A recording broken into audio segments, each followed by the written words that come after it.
and welcome back to Getting to the Top, where I interview transformational leaders about their leadership journey. And our hope is to inspire you on your leadership journey.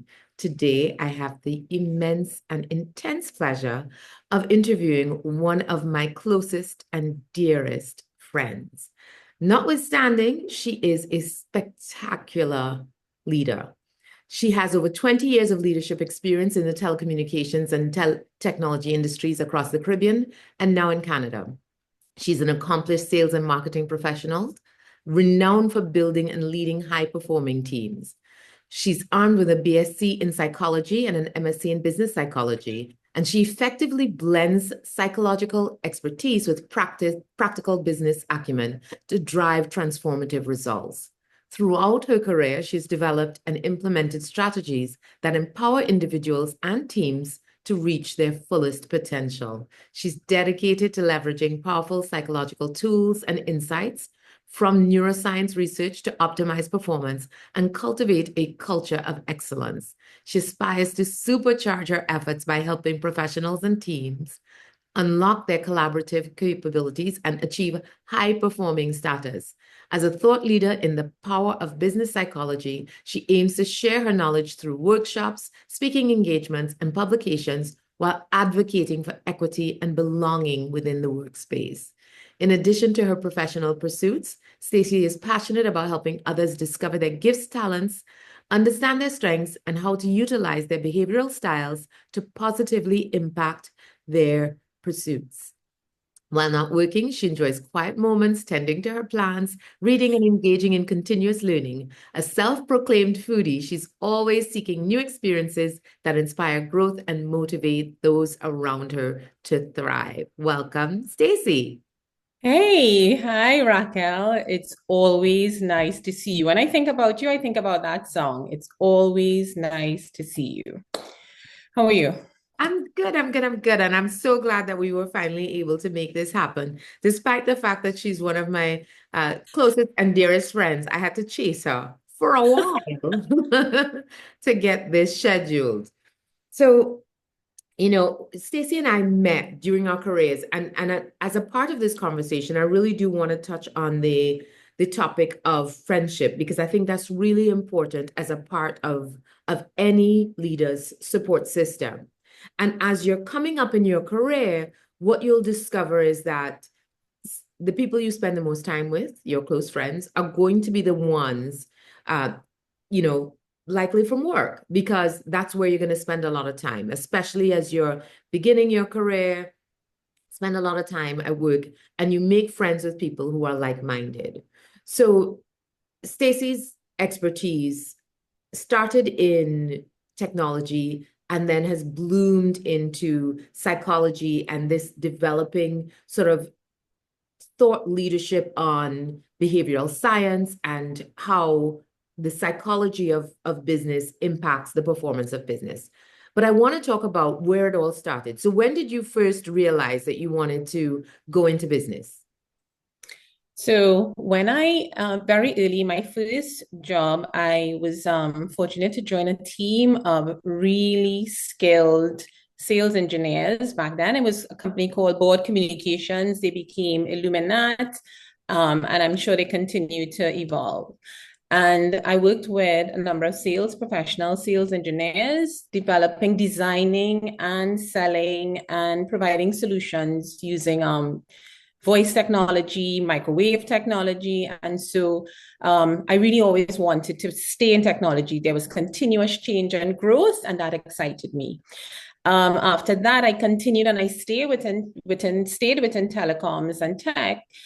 And several years later, while I was at TSTT, Telecommunication Services, Trinidad and Tobago, I was exposed to a psychologist who worked with our teams and trained us on how to use psychology to influence the way we sell, the way we interact with customers, creating good experiences for customers, and being able to keep customers. And so from a young person, I think technology fascinated me, and just my first job, and I just continue to want to be in an industry that's ever changing and exciting.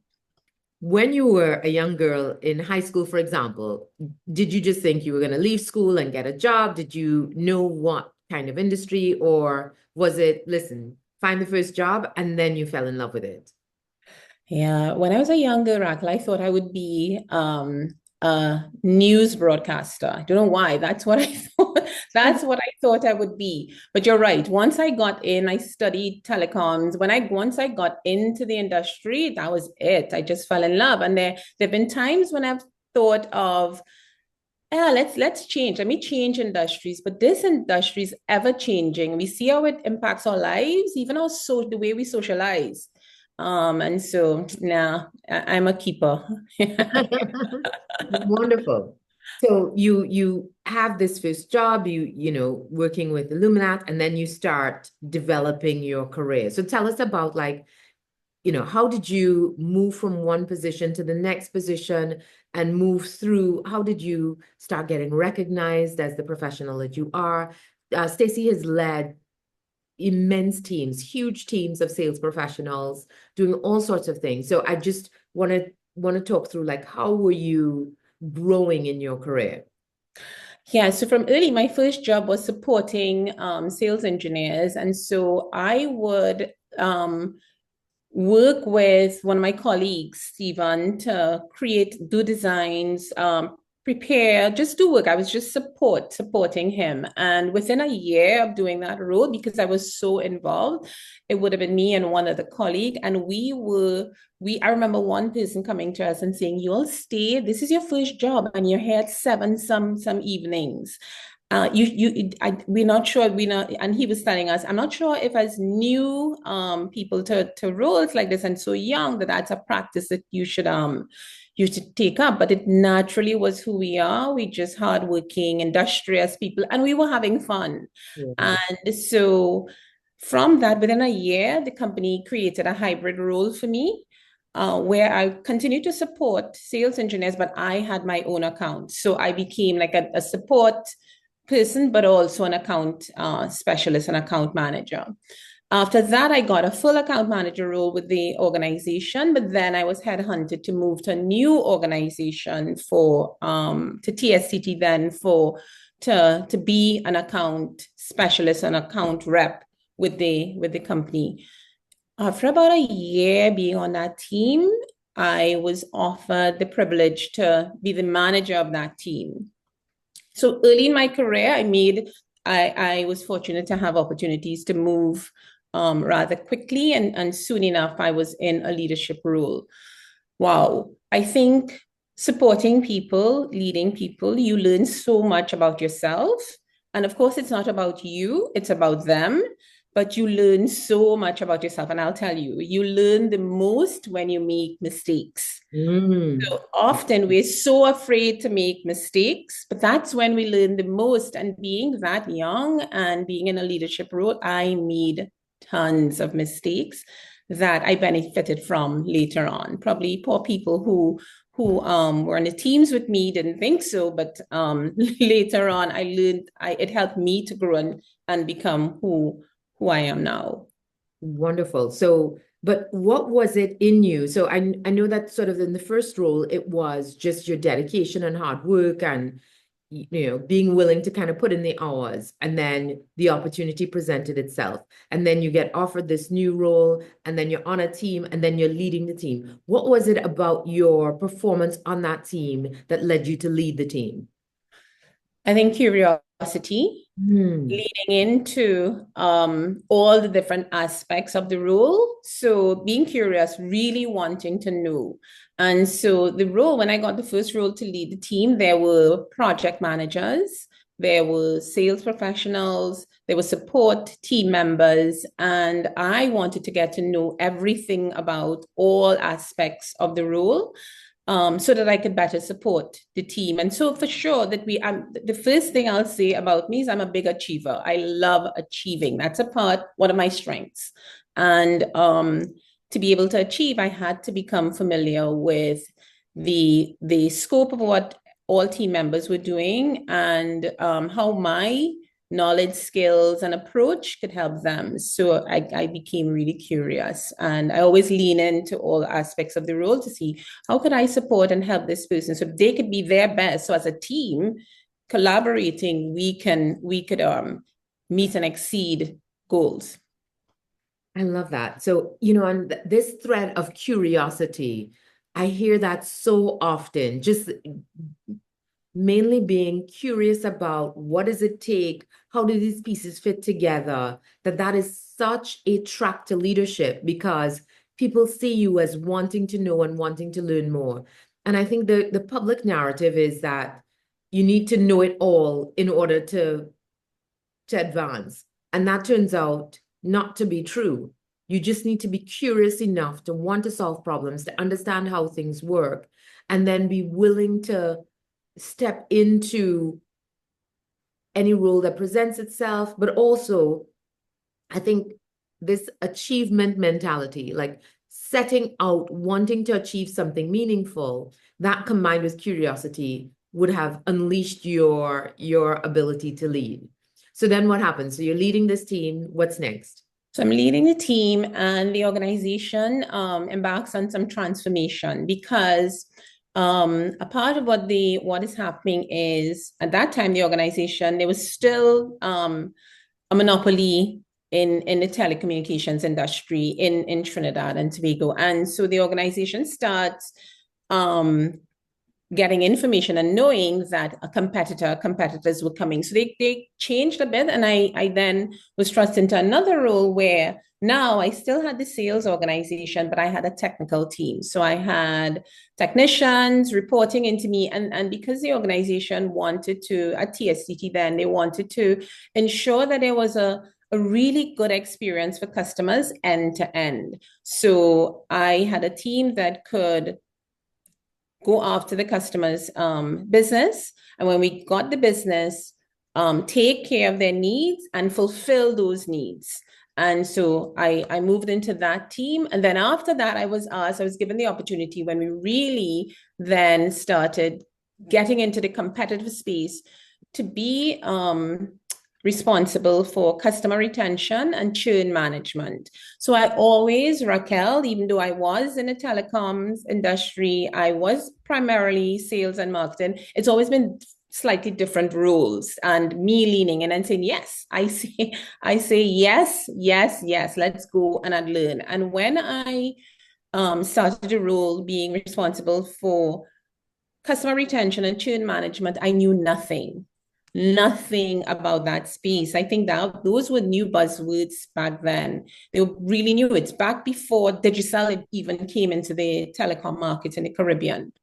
And so I actually had consultants working with me, and my brain would open up and just be a sponge. And I learned and learned and learned. And in 3 months' time, I switched to traditional Stacy and started telling them, no, we do this. No, this works best in our market. Can't we do this?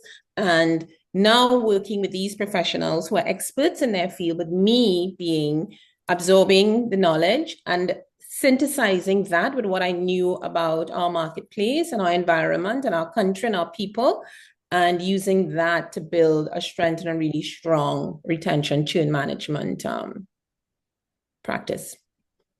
Wonderful. So you start, growing your leadership, you're managing things that are very new. You start absorbing all of this information. You're leading now a technical team. And what is that like as someone who isn't, while you've managed technical implementation, you're not yourself like an engineer. So what is that like coming into that space? You're very young, are you receiving a lot of pushback? Are you getting a lot of, Yes, you just you just brought back a really strong memory. I recall one of my first meetings with the technical team. Now, mind you, the organization is unionized. And so one of my first meetings, held a meeting, had a number of the technical team members come in. And I'm sitting at one end of the table, and this member of the team, he sits at the other end of the table and starts saying, okay, this meeting is meant for us to get to know each other. and start talking about how we'll work together and how things can go. And he just stood up and said, "Stop. No, you will not tell us how we'll work together. You will listen to us." And yeah, yes, outright. And I just stood back and said, if I let this moment go, then I've lost. I've lost. If people work in unionized environments, you realize that the best way to work with unions, I find, is to collaborate well with them, understand their perspective, and help them to understand yours, and to know that together we can thrive as a business. Yeah. But it's initially sometimes there's a lot of friction, and when people are trying to get to know each other.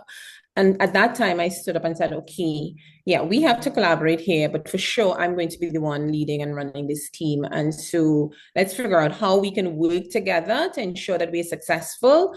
But I'm not going to be in the meeting where you're telling me that I can't work with the team the way I think is best for us to achieve and exceed our goals." And he stood back and said, "Whoa, okay, okay, all right, you go, let's go." And that turned out to be, I then worked along a lot with the person who was then like the main shop steward for that area for the team. And we developed a really strong collaborative relationship. We had disagreements. We would have passionate discussions, but we were both always really invested in the success of the organization and the team. And that's so good. But it's also good that when you are in that moment and being challenged about your leadership, and this is day one, Yes. rather than sort of backing down and being like, okay, I didn't know. You just said, "I appreciate it. Great feedback. Yes, we're going to collaborate, but I'm leading this team." And Yes. being willing to stand your ground, because now he knows that you're not gonna back down. Yeah. And you are going to lead the team, and you're taking that responsibility seriously. And therefore, you can't be sort of bullied into just allowing anything to go anyway. Yeah, exactly. And because of that, the collaborative spirit, me being really another one of my strengths, Racquel, is I'm futuristic. So if you tell me where you want to go, where what your goal is, where you want to go, I conjure up all I think about how we can get there, but I also love to inspire teams to see the vision, to envision how it would be when we get there. And so, because of using that, leaning into that curiosity, again, working with people with different strengths and fostering those strengths to ensure that we meet and exceed our goals. I was able to, that team together, when I started, the customer service index score was in the 40s.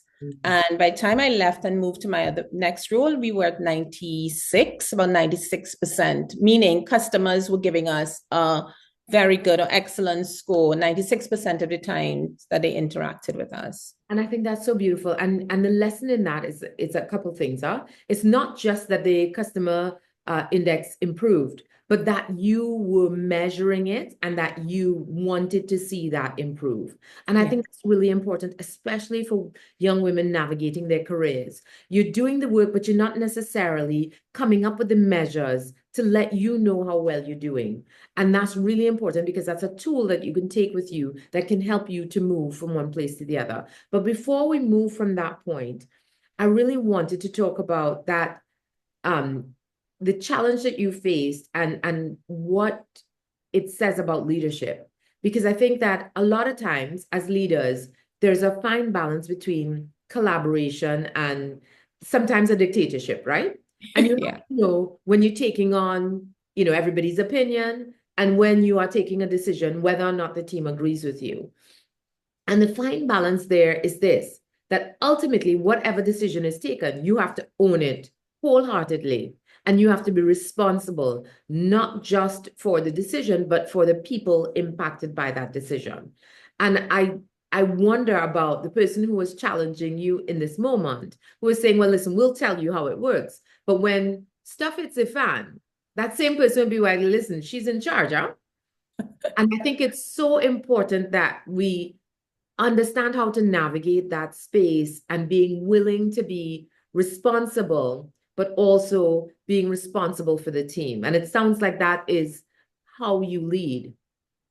Yeah, I've always led with the approach that I can roll up my sleeves and do as much as I can. I will not have all the expertise, the individuals. I'm not a subject matter expert on everything. I can't be. But I've honed in my skills and in leading teams, in helping people to flourish and really highlight their strengths. And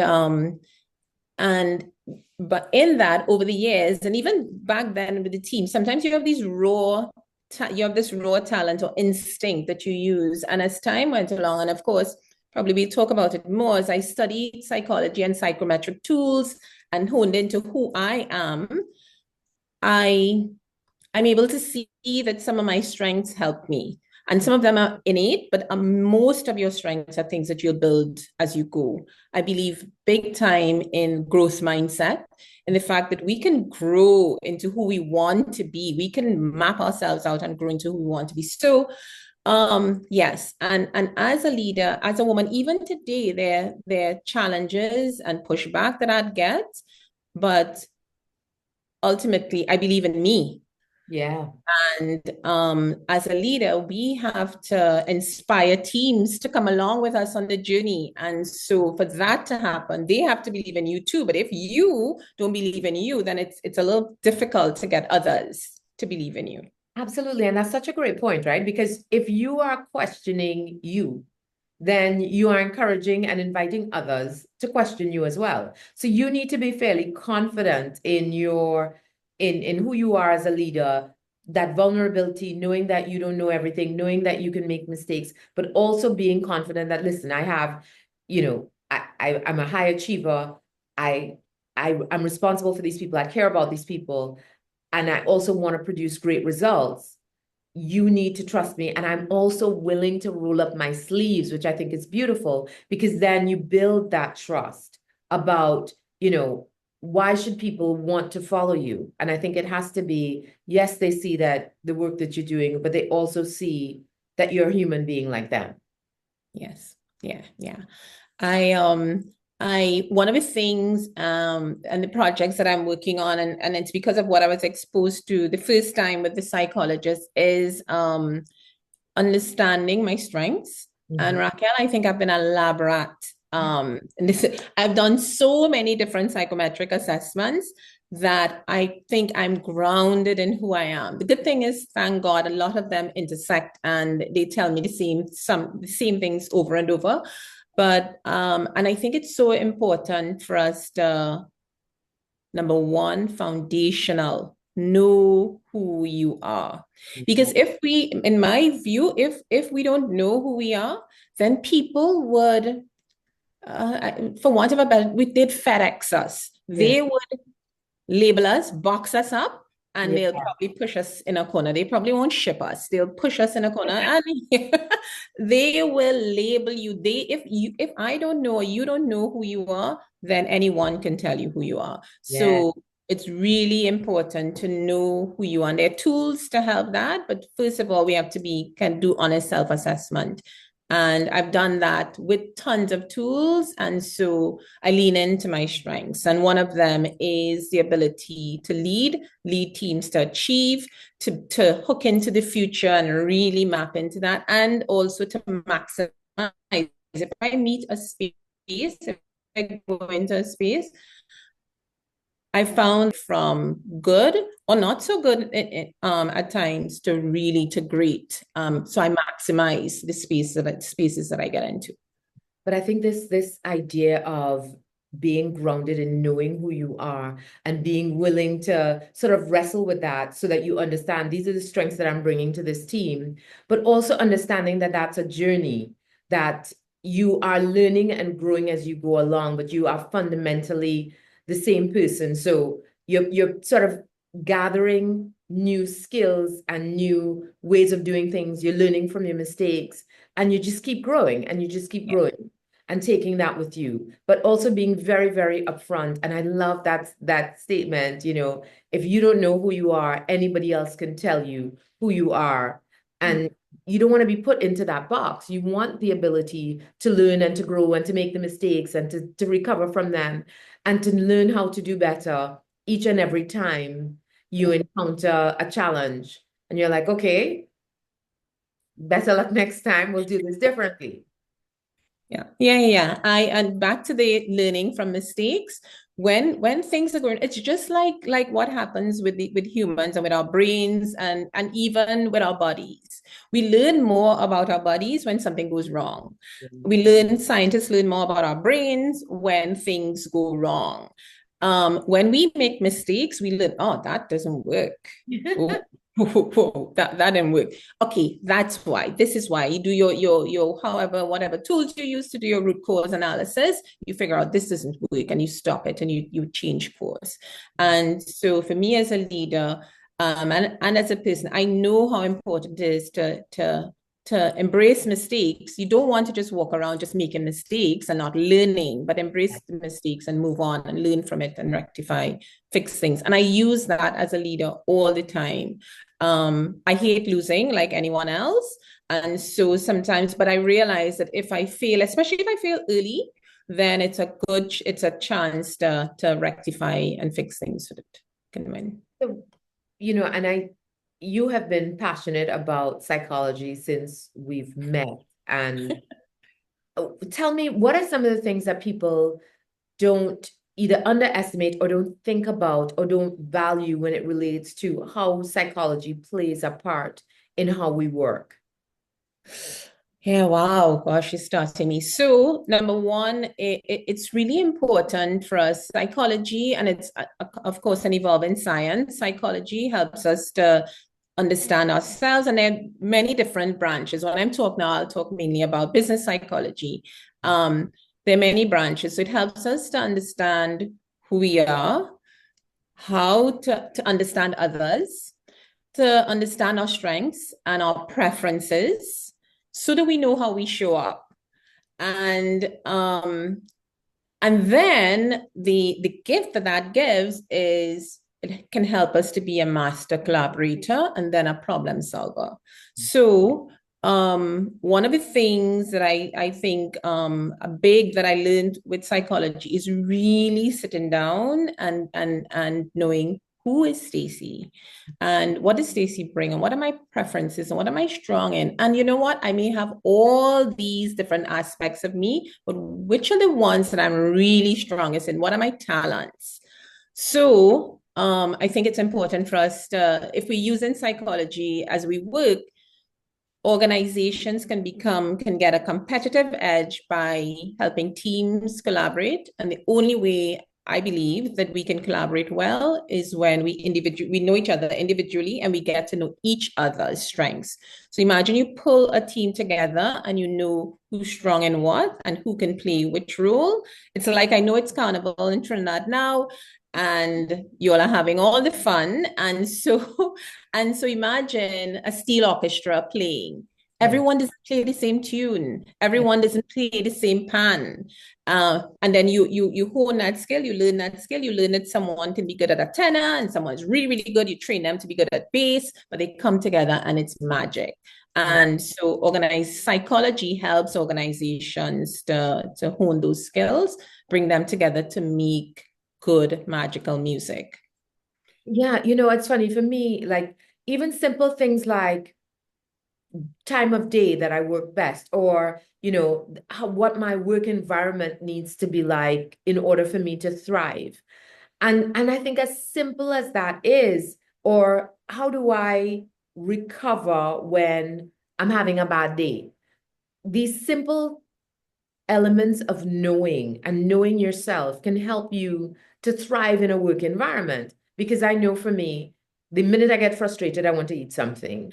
But if I listen to some good music, that can help me to kind of like reset. I have my pump me up playlist. So should anything go wrong, I'm like, okay, yeah, I can do this. Try everything, make new mistakes.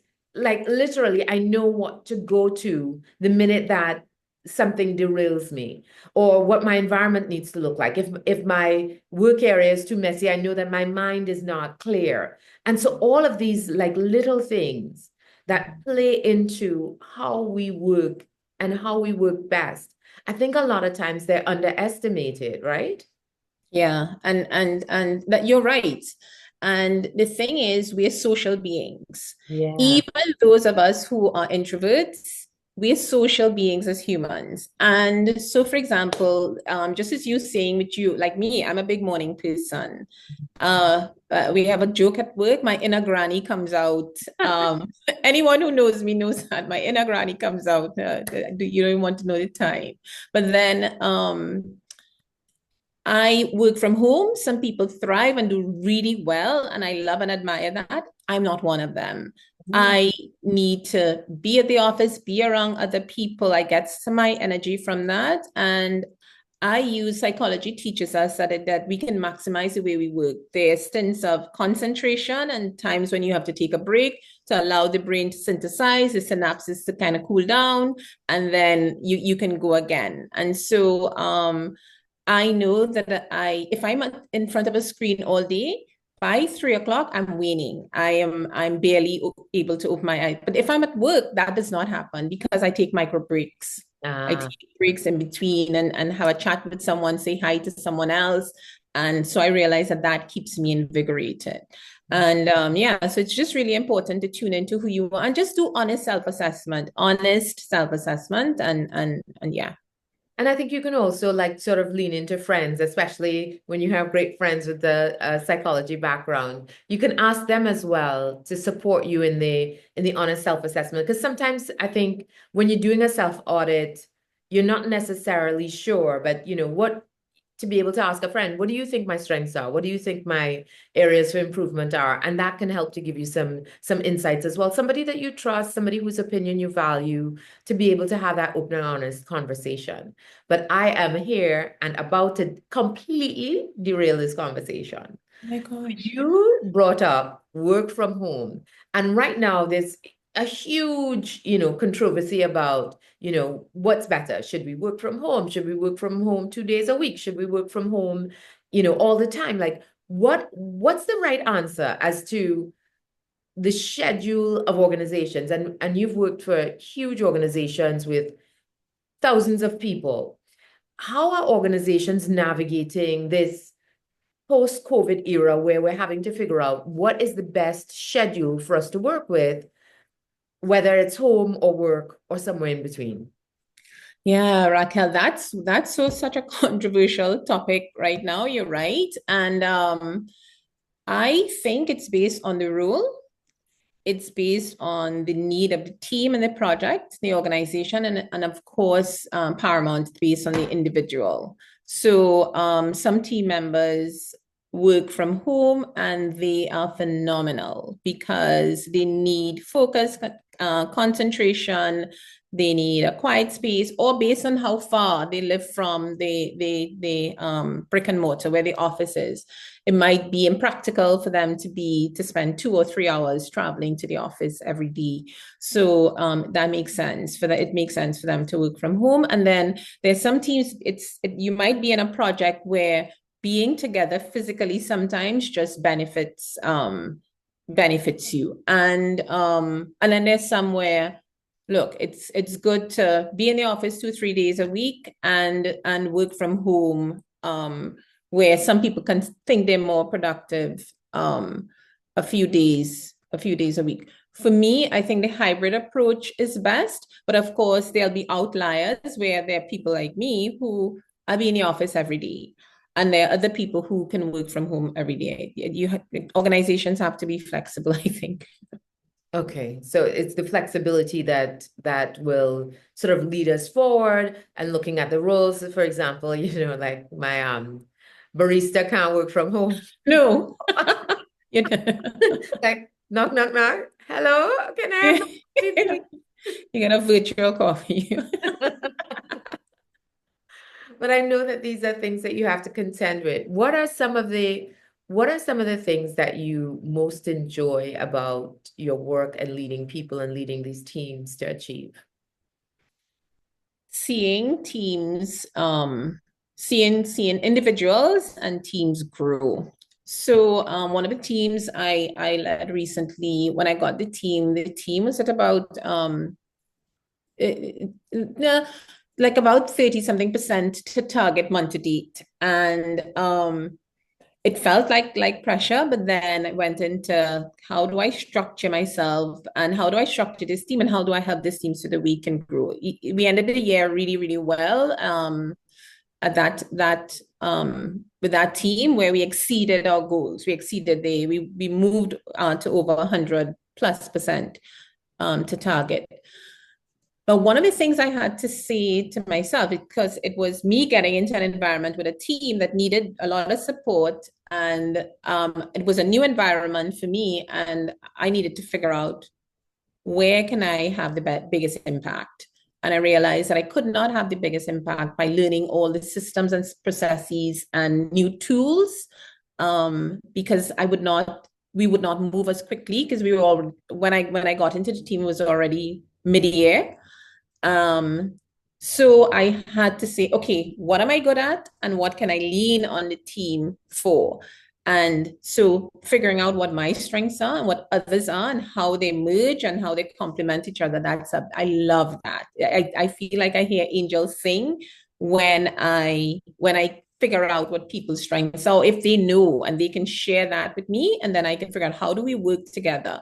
And I'll tell you that that came from a place where I made mistakes. Mm. Back to the mistakes, I made mistakes. So initially for me, as humans, we tend to like to work and be around people who are like us. Yeah. But I found that it's so important as a leader to have people who are not like you and to deliberately do that. Yeah. So I learned by making errors. So initially I remember working on a team and there were several members who didn't work their behavioral style, their profile, their personalities weren't like mine. And I started thinking, oh, this can't work. Yeah. And stumbling. And then when I really got to know about the importance of working using psychological tools, psychometric tools to help to get to understand other people's strengths and how those can complement and supplement my strengths and each other, how we can that's a game changer. Yeah. I always want to have someone next to me or very close to me or on the team who is great at details. And so Yeah. that person will go through and say, okay, Stacy, I know you have this big goal and it's the organization's goal and strategic objective. But to get there, we need to do this. Because for me, I'd be like, yeah, let's boil the ocean. And they're like, hold up. We need to do this, and this. Right. And then I know that I have to balance that with taking what that person said and then saying, okay, we can do that, but can we move faster to get things going? And yeah. Oh, I love that. So yeah, so you need to be willing to make diverse teams. So what are your, diversity and all of it is under attack right now. How are you feeling about this new order where we're likely to come out of it with more homogeneous teams rather than more diverse teams as diversity, equity, and inclusion are under attack?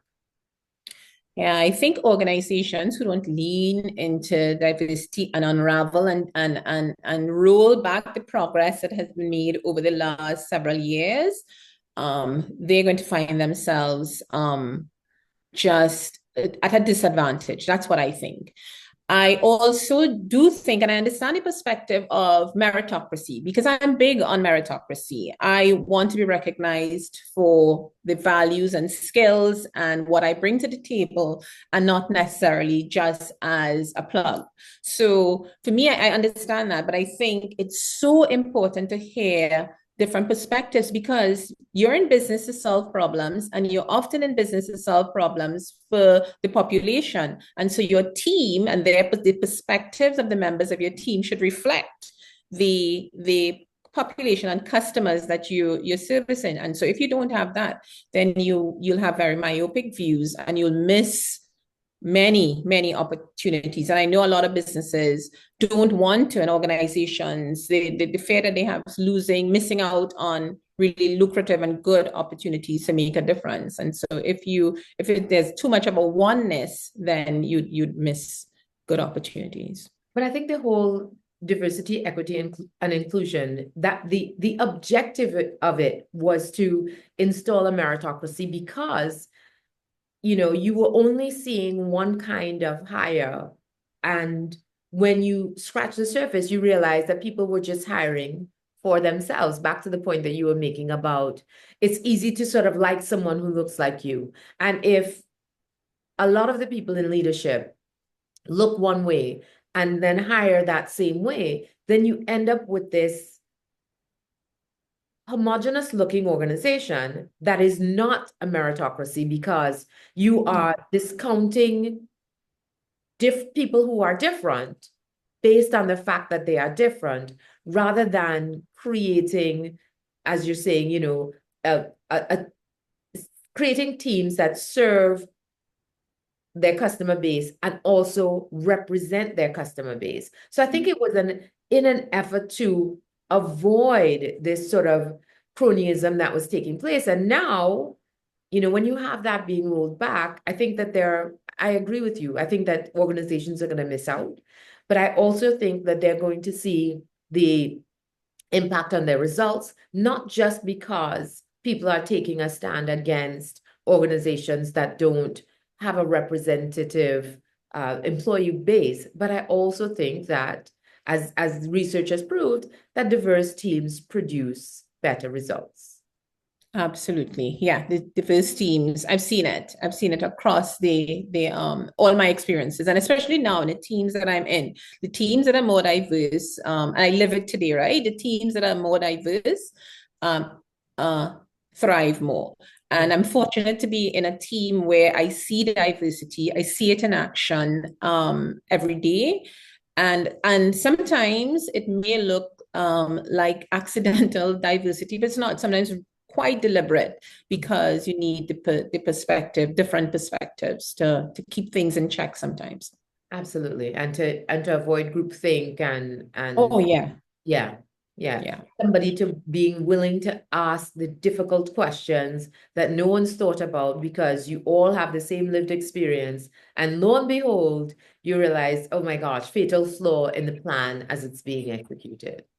Yeah. And you only get that from a team that, has a lot of different people that have experienced different things, who are willing to stand up and be counted and say, well, wait a minute, let's look at this one more time. Yeah, and there has to be enough. So in the point that you're making, you're right. It's not just one or two sprinklings. You have to have enough so that people feel comfortable to speak up. Because if you have one, it might look slightly different than this a homogeneous team, but it may not be enough to tip the needle and to inform decisions the way they should. There must be enough.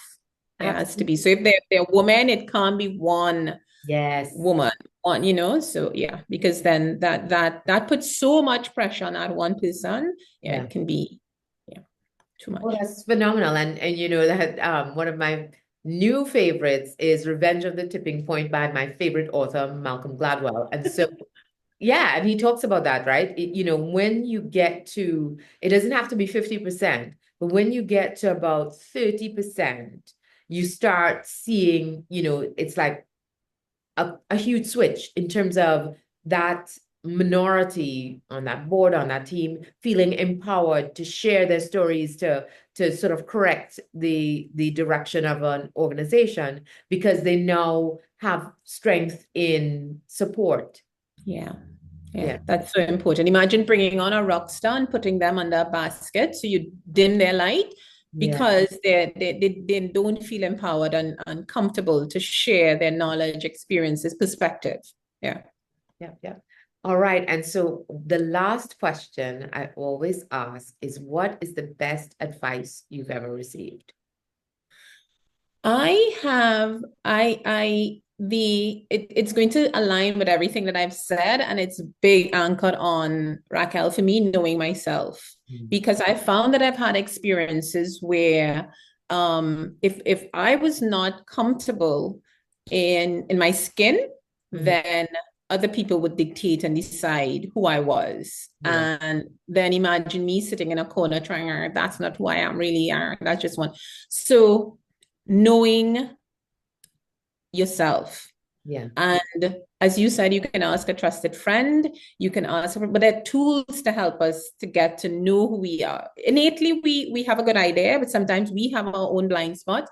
Important to reach out, find those tools, utilize those tools, ask your organization to help you because it benefits them if you know yourself well. So you're in an organization, ask them, what tools are we using? Do you have a tool to help me get to know better my skills, my strengths, my personality, my behavioral style? Secondly, it's really understand other people. So the two ears, one, just get to know people, two eyes, one mouth. Just get to know other people and understand their strengths and how their strengths, what you can learn from them, Yeah. what they're good at. I look at people and say, "Ooh, I admire and a skill that I don't have." And what you can learn from them. Because a big thing now, we talk about being agile, but as humans, we need to be agile and learn how to flex and be flexible based on the circumstance and the environment. The last thing is, I go back to when you know yourself, you've invested in getting to understand others and looking at others around you, then a big thing is become a master collaborator. Organizations are differentiating and you want to grow in your career, we have to work with people. Again, as humans, we're social. We have to work with other people. Even if you're locked in a room, you're not doing. Even if you're doing mainly working on your, you're in some sort of team. So get to know other people, work with them, become a master collaborator, and figure out ways while you're collaborating to solve problems. Mm. All gems. Absolutely all gems. I had fun having this conversation, but I Aww. always have fun having a conversation with you. I think, you know, you can put Stacy and I anywhere. And if we're together, we will have a good time. Yep. Yep. 100. Oh my gosh. So I'm so glad that we finally got a chance to have this happen. What I do want though is you talked about that there are tools available and recommendations. I'm going to ask you to give us some self-assessment tools or directions or stuff like that, and I will put it in YouTube. So if you look for this episode on YouTube, you can look in the description of the episode, and we'll put in some of the tools that Stacey's suggesting that you can use to do a self-assessment to kind of figure out who you are if you're still on that journey. And if you're not on that journey, yes, ask a trusted friend, especially if you have a trusted friend who has a background in psychology, but start getting to know who you are. And as she recommended, two eyes, two ears, one mouth. Start talking to and listening to and sort of paying attention to your teammates and discovering what you can learn. Keep that curiosity. Keep that curiosity, and that is going to propel you through your career. But also be willing to achieve and measure the achievement by something, empirical. What was the customer score? What was the achievement against target? I think so many of us miss that point, and that holds us back because we can't say, this is why I'm good. I am good because I was able to take a team from 37% to 95%. And you need to have that to be able to move forward and to move forward, like a hot knife through butter, get into a team help everyone discover who they are, know who you are, and then keep moving and moving and moving and growing and enjoy the journey. I think a lot of young people now, the ones that are ambitious, they aren't necessarily enjoying that journey. And I think that's so important. Stacy was a big part of one of the most fun times in my career. And we remain good friends to this day. And I think that that's really important, that you find somebody, find your people. When you work, find your people. And that is going to make a big difference when things are tough. You're going to need that support structure. And with all of that, thank you so much for staying with us till the end of this episode. I appreciate you. And if you haven't already, please subscribe. We're on Apple, Spotify, and YouTube. And we look forward to seeing you next time. Bye.